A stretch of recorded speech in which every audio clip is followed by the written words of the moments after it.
Os serviços de resgate encontraram neste domingo o chassi de um helicóptero que estava desaparecido no extremo oriente da Rússia. O Ministério de Situações de Emergência publicou imagens da busca em uma zona vulcânica da península de Kamchatka.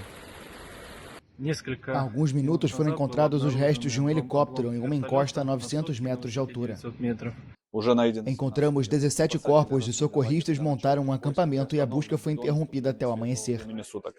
A aeronave do tipo Mi-8, que levava 19 passageiros e 3 tripulantes, desapareceu dos radares no sábado, quando foi efetuado um primeiro sobrevoo sobre a área, sem resultados devido à baixa visibilidade.